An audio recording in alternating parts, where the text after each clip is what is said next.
राधे राधे भक्तों, आप सभी का स्वागत है मेरे YouTube चैनल पर। हिंदू पंचांग के अनुसार माघ मास की अमावस्या को मौनी अमावस्या कहा जाता है। यह तिथि बहुत अधिक पवित्र मानी जाती है। इस दिन गंगा, यमुना, सरस्वती जैसे पवित्र नदियों में स्नान, दान, जप तप तथा मौन व्रत का विशेष महत्व बताया जाता है।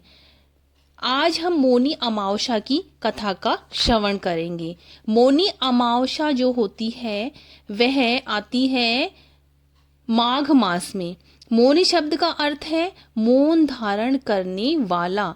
ऐसा माना जाता है कि इस दिन मौन रहकर भगवान विष्णु और शिव की उपासना करने से मनुष्य को पापों से मुक्ति मिलती है और मोक्ष की प्राप्ति होती है।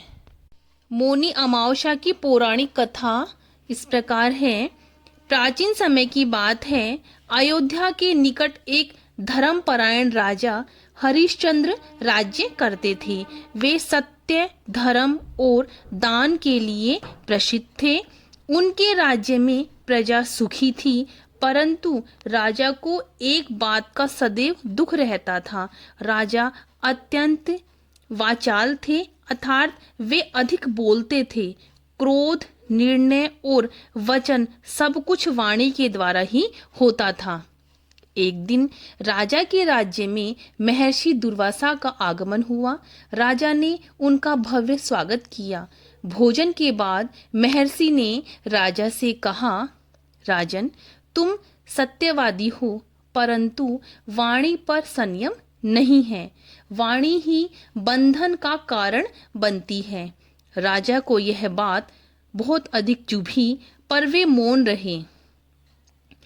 महर्षि दुर्वासा ने राजा से कहा, माघ मास की अमावस्या को यदि तुम पूर्ण मौन रहकर गंगा स्नान, भगवान विष्णु का पूजन और ब्राह्मणों का दान करो तो तुम्हारे सारे पाप अवश्य नष्ट होंगे और वाणी पर नियंत्रण प्राप्त होगा। राजा ने इस व्रत को करने का संकल्प किया। माघ मास की अमावस्या आई। राजा हरिश्चंद्र ने प्रातः ब्रह्म मुहूर्त में उठकर गंगा नदी में स्नान किया।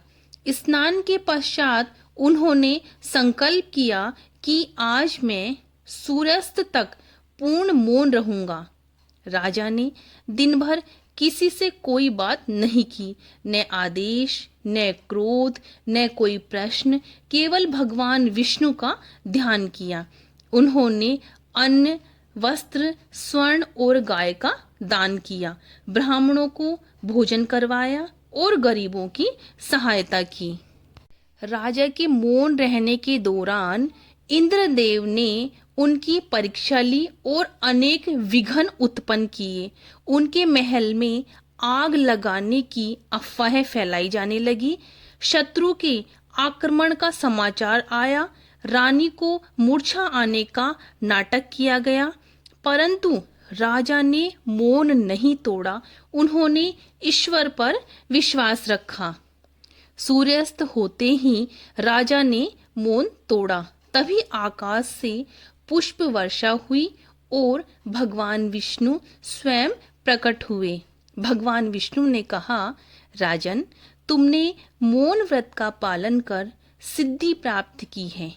आज से तुम्हारी वाणी सत्य, मधुर और प्रभावशाली होगी। इसके बाद राजा का जीवन पूर्णतः बदल गया। उनके शब्द अमृत समान हो गए।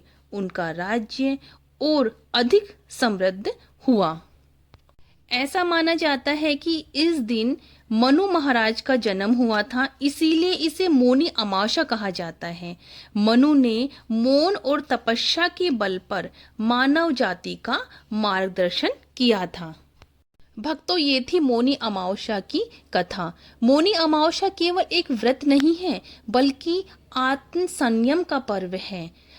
आज के समय में जब मनुष्य वाणी और क्रोध पर नियंत्रण खो बैठता है, तब यह व्रत हमें शांति, धैर्य और आत्मज्ञान का मार्ग दिखाता है। जो भी श्रद्धा और नियम से मौनी अमावस्या का व्रत करता है, उनके जीवन से दुख, रोग और मानसिक अशांति दूर हो जाती है। राधे राधे भक्तों, ये थी हमारी मौनी अमावस्या की कथा। भक्तों, यदि आपको मेरी ये कथा अच्छी लगी तो प्लीज़ इसे लाइक शेयर अवश्य करें। राधे राधे।